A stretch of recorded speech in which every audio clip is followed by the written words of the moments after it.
नमस्कार दोस्तों, चाय पर चर्चा पर मैं हाजिर हूं, आपका दोस्त सखा मित्र और होस्ट जुगानी। आप देख रहे हैं जुगानी टॉक्स। तो दोस्तों, आज का जो सब्जेक्ट है आपने देख लिया होगा। कल हमने कई सारी क्वेरीज कवर करी हैं और तकरीबन मैंने खींच दिया है। अगर एक दो रह गया होगा तो नहीं कह सकता हूं, जितनी मेरी समझ थी। उम्मीद करता हूं आपको पसंद आएगा। आज की डेट में बात करते हैं तो अभी देखो, मार्केट ऑल टाइम हाई पर है, कोई इसमें दो राय नहीं है। फ्राइडे को थोड़ा सा करेक्शन आया था, वो भी एचडीएफसी बैंक की वजह से। अब आज देखते हैं कि एचडीएफसी बैंक का मूव क्या रहता है। वैसे बैंकिंग में कुछ प्राइवेटाइज बैंक आज तेज रहेंगे, हो सकता है गवर्नमेंट बैंक थोड़े से डाउन रहे। बाकी तकरीबन मार्केट का सेंटीमेंट ठीक है। प्री रैली आप बजट का एंजॉय कर रहे हैं। वर्ल्ड के सिनेरियोज में भी कोई ऐसी दिक्कत नहीं है कि जहां से मार्केट की गिरावट की संभावना आ रही हो। तो ऐसे में जाहिर सी बात है, सवाल ये आता है लोगों के मन में, क्योंकि कई सारे लोग इन चीजों को बोलते रहते हैं कि भाई अभी ऑल टाइम पर है, वैल्यूएशन बहुत हाई है, ये है वो है, उसके बाद में अभी इन्वेस्ट करें कि ना करें। यहां तक कि कई लोग ये भी बोलते हैं कि एसआईपी को पॉज कर दिया जाए, जब उसके बाद में थोड़ा सा गिरावट होगी तब खरीदेंगे। तो इसके संदर्भ में मैं आपको यही बोलना चाहूंगा, एसआईपी को कभी भी किसी भी सर्कमस्टेंसेस में पॉज नहीं करना है, नंबर 1। नंबर 2, आपने सिर्फ और सिर्फ अपना एसटीपी का सहारा लेना है, या आपने कहीं पर अगर लमसम रखा हुआ है, मोटी वगैरह में रखा हुआ, तो वहां से निकालो और धीरे धीरे अपना पैसा पार करो। क्योंकि जो सिनेरियो दिखाई दे रहे हैं, अगर बजट में कुछ हलचल हुई तो ठीक है, नहीं तो फिर सीधे अमेरिका की इलेक्शन तक मार्केट में कोई भी, क्योंकि देखो गवर्नमेंट वही सेम फॉर्म हुई है। गवर्नमेंट सेम फॉर्म होने से क्या होता है कि मार्केट ने उसको बहुत ही पॉजिटिव वे में लिया है। एफआईआई देखो आज के टाइम पर बायस्ड ही बन रही हैं, आज भी मोस्ट प्रोबेबली एफआईआई बाई ही करेंगी। तो इन सिनेरियोज को देखते हुए रैली कहां तक जाएगी ये कहना थोड़ा सा अभी मुश्किल है। क्यों? क्योंकि फ्लोज देखिए 20,000 करोड़ से अबव तो आपके एसआईपी का खाली फ्लो आ रहा है। जैसे मार्केट थोड़ी सी डिप में जाती है, रिटेलर्स धुआंधार होकर, हाँ ये चिंता का कारण जरूर है। सारी की सारी जितनी भी मशीनरीज हैं, चाहे वो सेबी हो, चाहे वो एमपी हो, चाहे वो और जितनी जो मशीनरीज हैं, उनको रिटेलर्स की चिंता जरूर है। लेकिन रिटेलर्स हैं कि मानने का नाम नहीं ले रहे हैं, जिसके लिए एक बड़ी ही फेमस सीईओ ने अपना स्टेटमेंट दिया है कि दाल भात टाइप का फंड आज के टाइम पर इस सिनेरियो में जरूरी है। अब दाल भात टाइप का फंड उनका कहने का जो मतलब था, वो आशय हमें बाद में समझ में आया है। और कल हमने भी जो है खिचड़ी फंड का नाम लिया था। बहुत दिनों से मैं आपको बताता हूं जो है खिचड़ी फंड करके मैं इनको मानता हूं। आपको पता ही है, मतलब 3 टाइप के फंड होते हैं, large cap, mid cap, small cap. 3 type के स्टॉक्स होते हैं और उसके बाद में उसी के इंडाइसेस से फंड बन जाता है, जिसमें कि सेबी की गाइडलाइन है कि आपको मतलब इतना परसेंट, जो 65 से 70% आपको जिस इंडाइसेस का आपका फंड है उतना आपको एलोकेट करना पड़ेगा। तो उसकी वजह से क्या होता है कि बाकियों का एलोकेशन, पहले क्या होता था, फंड मैनेजर अपने सूझबूझ के अनुसार अप डाउन कर देते थे, लेकिन नहीं, उतने परसेंट में उनको लेकर के जाना ही पड़ता है, ठीक है ना। अगर सेक्टोरल फंड नहीं है तो मिनिमम जो है ज्यादा से ज्यादा 8% के आसपास वो किसी एक पर्टिकुलर शेयर में ले सकते हैं। तो सपोज करो 50 शेयर्स में से अगर 2-4 शेयर चल भी जाते हैं और वो मैसिव रिटर्न दे भी देते हैं, तो सारे शेयर तो उसके हिसाब से चल नहीं पाते हैं उस इंडाइसेस से। उसीलिए हमारा जो रिटर्न है 15 से 20% के आसपास में जाकर के सिमट जाता है किसी भी म्यूचुअल फंड का। लेकिन एवरेज लिहाज से देखा जाए तो तकरीबन ठीक ही होता है। क्यों? क्योंकि देखो अभी कोई भी सेक्टर चलता है, एक चला दूसरा नहीं चला, दूसरा चला तीसरा नहीं चला। उसी प्रकार से आजकल इंडाइसेस भी हैं। इंडाइसेस में कभी मान लिया, जैसे अभी ये साल अगला माना जा रहा है कि मिड कैप की रैली है। क्यों मिड कैप की रैली? इसलिए है, सरकार भी इस पर थोड़ा सा संज्ञान लेगी। इसलिए है कि एक तो मिड कैप थोड़ा स्टेबल हो जाती है, उनको लोन वगैरह मिलने के चांसेस या फंड मैनेजर को पैसा लगाने में वहां पर कोई दिक्कत नहीं होती है। बट स्मॉल कैप की जिसकी टोटल वैल्यू ही 5,000 करोड़ रुपए की है, तो या उससे नीचे की है, तो उसमें फिर कितना लोन दे देगा आपका फंड मैनेजर और कितना उसका प्रोग्रेस हो जाएगा।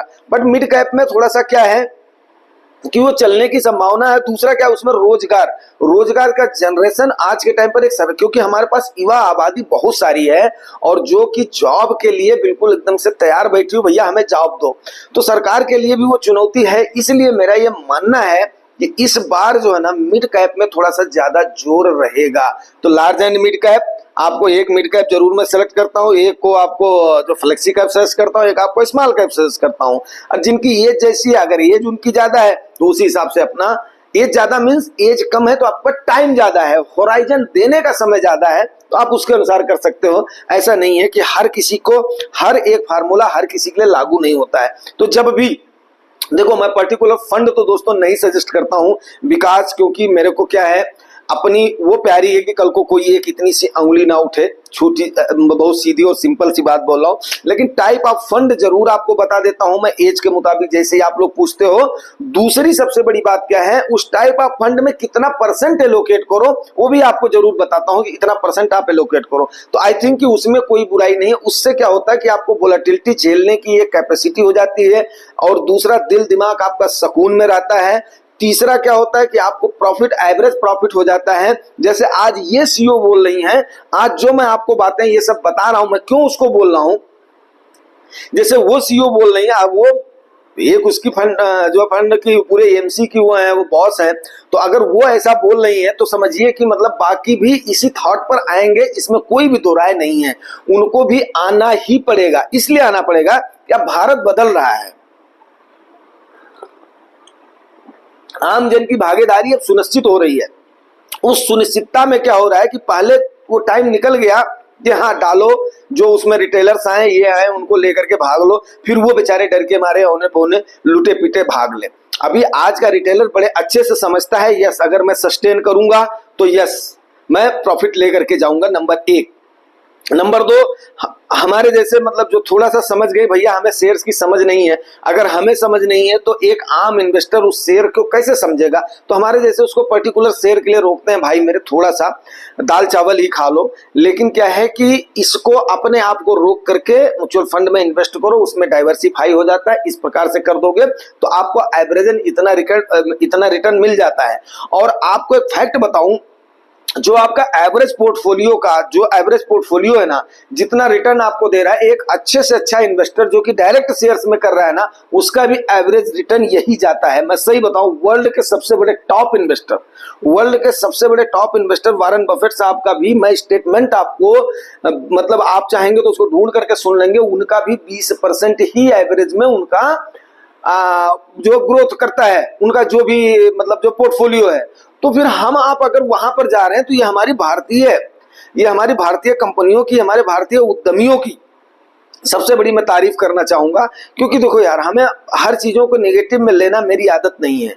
कम से कम कुछ भी हो, दिल है हिंदुस्तानी यार, जो भी है जहां पर भी है वो अपने आप को या तो सुधार लेता है, नहीं तो सरकार सुधार लेती है। वही बोलते हैं ना, उसका घड़ा एक दिन भर जाता है, चाहे कोई भी हो। तो हम आप तो कोई ऐसा काम नहीं कर रहे हैं, हम आप तो आराम से अपना भैया हो इस तरीके से सिर्फ और सिर्फ मेरा एम क्या रहता है, मेरा एम सिर्फ और सिर्फ यही है कि आम इन्वेस्टर्स का भरोसा जगाना, एक तो इन्वेस्टमेंट के प्रति, नंबर 1। नंबर 2 क्या होता है कि उसके बाद में उनको उस वोलेटिलिटी की समझ उनके अंदर पैदा करना। नंबर 3 क्या होता है कि वो ज्यादा से ज्यादा मैक्स टू मैक्स अपना गेन लेकर के निकले, नुकसान में कभी भी वो ना जाए। नंबर 4 जो होता है वो एज के मुताबिक हर किसी के लिए किस टाइप का, किस कैटेगरी का, कौन से परसेंटेज में अपने असेट को एलोकेट करें, ठीक है ना। और नंबर 5 पे डिफरेंट टाइप के असेट में वो कैसे अपने आप को एज के मुताबिक अपने आप को कर, जैसे देखिए मैं कभी कभी आपको सोवरिन गोल्ड बॉन्ड की भी सलाह देता हूँ, कभी कभी आपको स्मॉल सेविंग्स की भी सलाह देता हूँ, म्यूचुअल फंड्स की सलाह देता हूँ। तो ये सारी चीजें जब आप मिक्सअप करोगे ना, तब आपका जाकर के एक बढ़िया बैलेंस्ड पोर्टफोलियो बनेगा, और लाइफ में तब जाकर के आपके आर्थिक आजादी आएगी। जो आपने अमीरी की तरफ अपना जो कदम बढ़ाया है ना, तब जाकर के आपको समझ में आएगा यस, एक देखो एक्सपीरियंस का कोई भी सब्स्टिट्यूट नहीं होता दोस्तों, एक्सपीरियंस का कोई भी सब्स्टिट्यूट नहीं होता। जिंदगी में आपने जितने भी धक्के खाए हैं, उन धक्कों को अगर आप सही तरीके से देखो, अगर ये मंच नहीं होता तो मैं आप लोगों से बात नहीं कर पा रहा होता, ये सारा का सारा मेरे अंदर ही दबा छिपा रह जाता। कितने लोगों का इससे अपना भला हो जाएगा हम लोग इमेजिन नहीं कर सकते हैं, ठीक है ना। इसलिए भला हो जाएगा क्योंकि ये कोई बेसिक्स जो है, जो थंब रूल आपके जो है, जो आपका जेन्युइन होना चाहिए, वही आपको चीजें यहाँ पर बताई जाती हैं। तो दोस्तों आज के टाइम पर जो अभी मैं उस पे आऊंगा, सब्जेक्ट पे आऊंगा, मार्केट कहां तक जाएगी। मार्केट देखो जाने की प्रबल संभावना है आपकी। 81,900 कल हमारे एक सब्सक्राइबर ने दिया था। 81,900 पे जो है रेजिस्टेंस है, मैं उसको भी मान लेता हूं। तो वहां तक तो मान करके चलो कि अगर ठीक ठाक रहा तो बजट से पहले चले जाएंगे।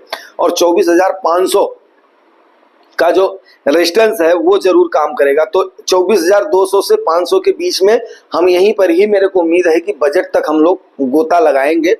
और उसके बाद में देखो अब या तो ब्रेकडाउन होगी मार्केट तो नीचे की तरफ आएगी, फिर जाकर के 23,000 से नीचे रैली देखनी पड़ेगी, या अगर अप की तरफ जाएगी तो फिर 24,500 उसके बाद में जब कोई जो है तगड़ा सेंटीमेंट आएगा तभी उसको क्रॉस करेगी। नहीं तो इसी के बीच में झोलझाल करती रहेगी। जैसे आपने देखा होगा 21,200 से 300, 21,200 से 300, 22,200 से 300, 22,200 से 500, तो यहाँ पर झोलझाल करती रही थी।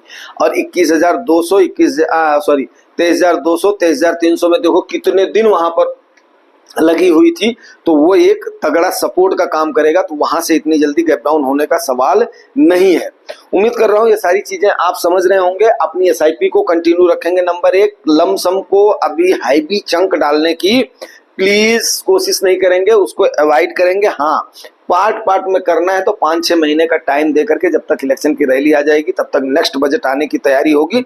और उस समय तक आप अपना टाइम का होराइजन ले लीजिए 6-7 महीने का। उसको पार्ट करके 15 दिन में 20 दिन में उसको अपना डालते रहिए। तो अगर आप ये स्ट्रैटेजी अपनाते हैं तो कोई ना कोई सिनेरियो इस बीच में फंस जाएगा कि एक चंक अगर आप यहाँ डाल लो, अगला चंक थोड़ा ऊपर चलेगा वहां जाएगा, अगला चंक थोड़ा डाउन होगा वहां पर जाएगा। क्योंकि यूएस का जो अभी इलेक्शन आ रहा है, कितने सारे रिजल्ट्स अभी इस जो जुलाई महीने में आने हैं। तो जुलाई महीने में मैं आपको एक बात बता दूं कि जुलाई महीने में वीक में क्या, इस फर्स्ट वीक में क्या, पूरे जुलाई महीने उठा पटक मची रहेगी। कोई भी इसमें दो राय नहीं है। वोलेटिलिटी मार्केट में बनी रहेगी। और जब जब आपको डिप मिलता है तब तक आप अपना बाई करते रहें, ठीक है ना। बस डिप का थोड़ा सा इंतजार करें लमसम के लिए। एसआईपी का कोई भी टाइम नहीं होता है। इसके साथ ही मैं अभी क्लोज करता हूं और उसके बाद में मिलते हैं नेक्स्ट सेशन में। Thank you very much.